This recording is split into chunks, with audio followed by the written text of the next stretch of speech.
तैयारी तो बाबर आजम को आसमान से उठाकर सीधा जमीन पर दे मारने की थी, लेकिन अचानक ये क्या हो गया? क्या बाबर आजम क्रिकेट हिस्ट्री के वो पहले प्लेयर हैं जिनके लिए अवाम के अंदर इतना ज्यादा क्रेज है? The cheer is not because the wicket's gone down, it is the home crowd. क्या अवाम खुद ब खुद किसी के लिए इतनी पागल हो जाती है या फिर उसे पागल बनाया जाता है?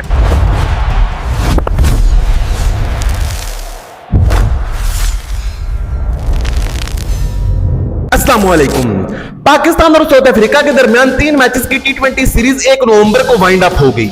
इस सीरीज की मेन हाईलाइट ये थी कि पाकिस्तान ने साउथ अफ्रीका को 2-1 से T20 सीरीज में शिकस्त दे डाली। लेकिन इस सीरीज की उससे भी बड़ी मेन हाईलाइट ये थी कि बाबर आजम का पाकिस्तान की T20 टीम में 1 साल के बाद कमबैक हो रहा था। बाबर आजम ने तो पाकिस्तान की T20 टीम में कमबैक किया, लेकिन अपने साथ साथ बाबर आजम कंट्रोवर्सीज का नया पंडोरा बॉक्स भी ले आए। आखिर एग्जैक्टली हुआ क्या था कि ये कंट्रोवर्सी इतनी बड़ी कैसे होगी कि बाबर आजम के अपने टीममेट्स ही उनसे नाराज होने लगे, यहां तक कि बाबर आजम को खुद सामने आकर स्टेटमेंट भी देना पड़ा। और क्या बाबर आजम क्रिकेट हिस्ट्री के वो पहले प्लेयर हैं जिनके लिए अवाम इतनी ज्यादा पागल है?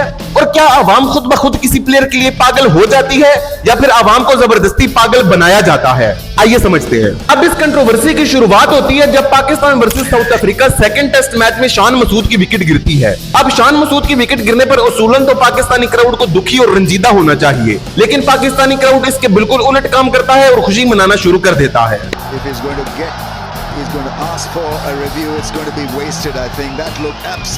एक मिनट के लिए तो साउथ अफ्रीकन प्लेयर्स भी ये सोचना शुरू हो गए होंगे कि क्या ये हमारी खुशी में खुश हो रहे हैं, लेकिन ऐसा नहीं था। उसके बाद बाबर आजम ने बैटिंग करने के लिए आना था, इसी वजह से अवाम खुश हो रही थी और बाबर आजम के लिए चैंटिंग कर रही थी। लेकिन ये बिल्कुल गलत चीज थी, क्योंकि शान मसूद भी तो पाकिस्तान के लिए ही खेल रहे थे ना। खैर, उस वक्त तो ये मामला इतना ज्यादा नहीं बढ़ा, लेकिन इस मामले में ज्यादा गर्मा गर्मी तब हो गई जब साउथ अफ्रीका के खिलाफ दूसरे T20 मैच में साहिबजादा फरहान की विकेट गिरी।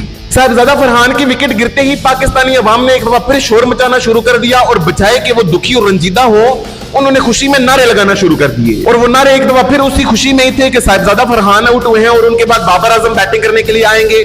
बाबर आजम ने भी अपने फैंस को मायूस नहीं किया और आते ही पहली गेंद पर चौका लगा दिया। लेकिन हालात में इतनी ज्यादा गर्मा गर्मी काफी नहीं थी। इसके बाद तीसरे T20 में तो हालात मजीद गर्म हो गए। जब साइम अयूब की विकेट गिरी तो एक दफा फिर अवाम ने खुशी मनाना शुरू कर दी और बाबर आजम के लिए चैंट करना शुरू कर दिया। इस दफा तो बाबर आजम ने फैंस को बिल्कुल भी मायूस नहीं किया और 47 गेंदों पर 68 रन की शानदार इनिंग्स खेलकर पाकिस्तान को तीसरा T20 मैच भी जितवाया और पाकिस्तान को सीरीज भी जितवा दी। लेकिन उसके बाद ये खबरें आना शुरू हो गई कि बाबर आजम के साथी प्लेयर्स ही उनसे नाराज होना शुरू हो गए कि यार ये कौन सा तरीका है, हम भी तो पाकिस्तान के लिए खेल रहे हैं ना। वैसे उनकी ये बात बिल्कुल दुरुस्त है, क्योंकि वो भी तो पाकिस्तान के लिए खेल रहे हैं और बाबर आजम भी तो पाकिस्तान के लिए खेलते हैं।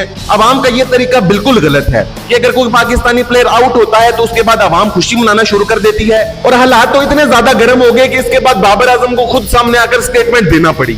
थोड़ी सी नर्वस वाली होती है कि यार वो भी अपने प्लेयर है, ये नहीं कि आप दुआ करें कि वो आउट हो। लेकिन यहाँ पर आपके जहन में ये एक सवाल भी आया होगा कि क्या बाबर आजम क्रिकेट हिस्ट्री के वो पहले प्लेयर हैं जिनके लिए अवाम इतनी ज्यादा पागल है? लेकिन ऐसा नहीं है। बाबर आजम से भी पहले क्रिकेट हिस्ट्री में बहुत सारे ऐसे प्लेयर्स गुजरे हैं जिनके लिए अवाम बेगुनाह हद तक पागल थी। आइए मैं आपको चंद मिसालें देता हूं। तो पहली मिसाल है पाकिस्तान के बूम बूम शाहिद आफरीदी की। मुझे सही तरीके से याद है कि मेरे बचपन में जब मेरी उम्र तकरीबन 9 से 10 साल थी तो हम सिर्फ इस चीज का इंतजार किया करते थे कि कब मिसबाउल हक और मोहम्मद हफीज आउट हो और उसके बाद शाहिद अफरीदी बैटिंग करने के लिए आए। चाहे शाहिद अफरीदी सिर्फ 1 से 2 छक्के ही लगाएं, लेकिन वो 1 से 2 छक्के किसी प्लेयर की पहले बनाई हुई सेंचुरी से भी बहुत अच्छे लगते थे। लेकिन उस वक्त नादान उम्र थी और इस चीज का कोई अंदाजा नहीं था कि ये चीज गलत है, क्योंकि इससे पहले जो प्लेयर आउट हुआ है वो भी तो पाकिस्तान के लिए खेल रहा था। अवाम के इस पागलपन का अंदाजा आप इस बात से लगा सकते हैं कि यूनुस खान तो यहां तक बयान करते हैं कि जब पाकिस्तान और इंडिया के दरमियान एक टेस्ट मैच मुल्तान में खेला जा रहा था तो मोहम्मद यूसुफ और यूनुस खान तकरीबन 150 रन बनाकर खेल रहे थे, लेकिन अवाम बाहर से क्या चिल्ला रही थी वो आप यूनुस खान की जुबानी ही सुन लीजिए। मैं 150 पे खेल रहा हूँ, 200 होने वाले इंडिया के खिलाफ पाकिस्तान में शाहिद अफरीदी चाहिए। यूनुस खान को आउट करो, मोहम्मद यूसुफ को आउट करो, शाहिद अफरीदी आ जाए। और ये हुआ है, हम खेल रहे हैं, शायद भी आए, हमारे 200 रन हो रहे हैं, शायद भी 1 छक्का मारा, 2 छक्के मारा, 3 होने का बस बहुत हो गया, शायद भी आउट हो गए, सब चले गए और मेरे 200 हो रहा है तो वो तो इसके बाद दूसरा इंसिडेंट तो इससे भी ज्यादा पागल कर देने वाला है। पेशावर में पाकिस्तान का एक मैच चल रहा था जिसमें शाहिद अफरीदी को ओपनिंग करने के लिए भेजा गया, लेकिन बदकिस्मती से शाहिद अफरीदी पहली बॉल पर ही आउट हो जाते हैं। लेकिन उसके बाद अवाम क्या करती है वो आप वसीम अकरम के मुंह से सुन लीजिए। तो पहली बॉल पे शाहिद अफरीदी हो गया out. First ball of the innings. अब वो सारा स्टेडियम कह जी ट्राई बॉल है, दोबारा बैटिंग कराओ। उन्होंने गेट तोड़ दिए, रिमेंबर, सारे जंगले शंगले तोड़ दिए। लेकिन ये क्रेज सिर्फ पाकिस्तान तक महदूद नहीं है, इंडिया वाले भी इस चीज में किसी से पीछे नहीं हैं। अभी कुछ दिन पहले इंडिया के तमिलनाडु में एक स्टेडियम की इनॉग्रेशन सेरेमनी थी जिसका नाम है विलामल इंटरनेशनल क्रिकेट स्टेडियम। अपनी इनॉग्रेशन सेरेमनी पर ही ये स्टेडियम हाउसफुल था, लेकिन हैरानी की बात तो ये थी कि इनॉग्रेशन सेरेमनी खत्म होने के बाद ना तो कोई क्लब का मैच वहां पर खेला जाना था और ना ही इंडियन टीम का मैच खेला जाना था। तो आपको पता है कि वो स्टेडियम हाउसफुल क्यों था? क्योंकि उस स्टेडियम की इनॉग्रेशन सेरेमनी में एज अ चीफ गेस्ट बुलाया गया था महेंद्र सिंह धोनी को, और वो पूरा स्टेडियम इस वजह से हाउसफुल था क्योंकि वो सब के सब एमएस धोनी की सिर्फ एक झलक देखने के लिए आए थे, और सिर्फ एमएस धोनी को वो फीता काटते हुए देखने के लिए वो स्टेडियम ऑलमोस्ट हाउसफुल हो गया था। इस तरह अब बाबर आजम से उनके टीममेट्स ऑफेंड हो रहे हैं कि ये कौन सा तरीका है कि हम भी तो पाकिस्तान के लिए खेल रहे हैं ना।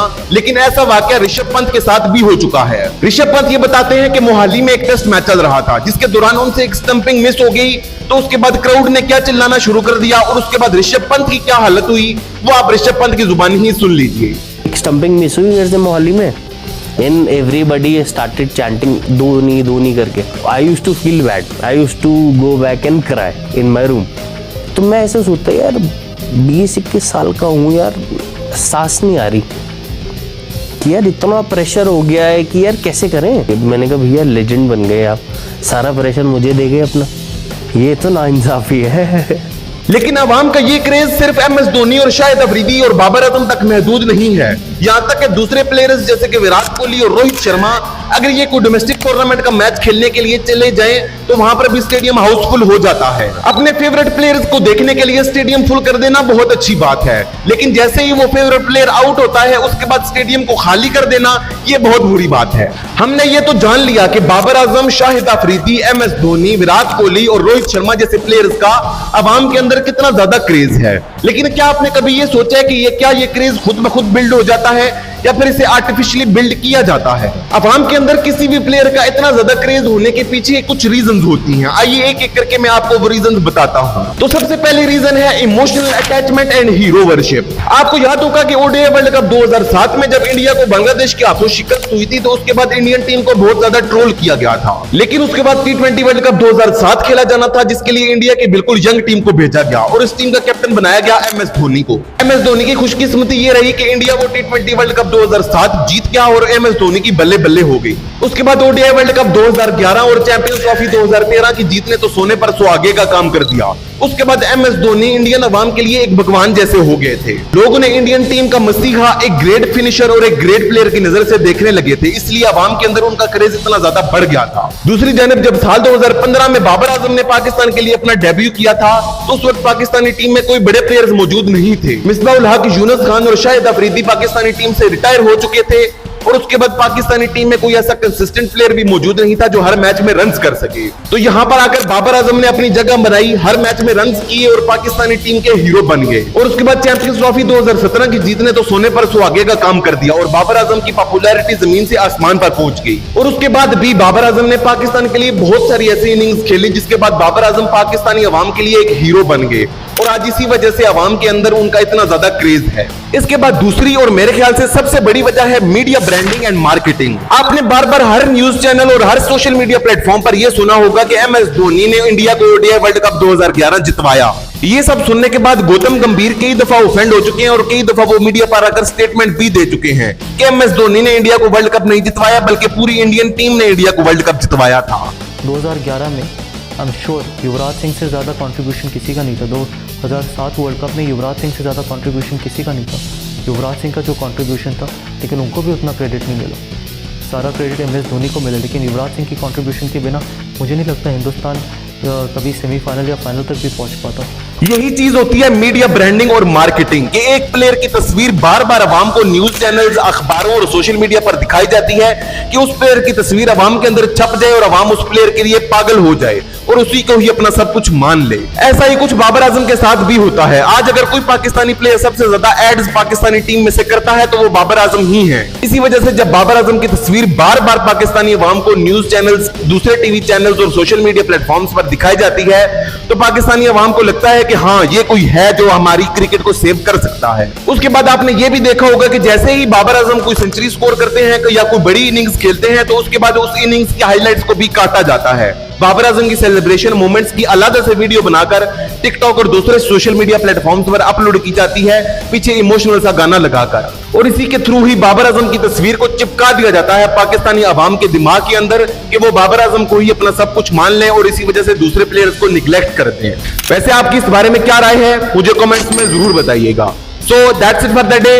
Until next time, stay safe, stay healthy and keep watching. Allah Hafiz.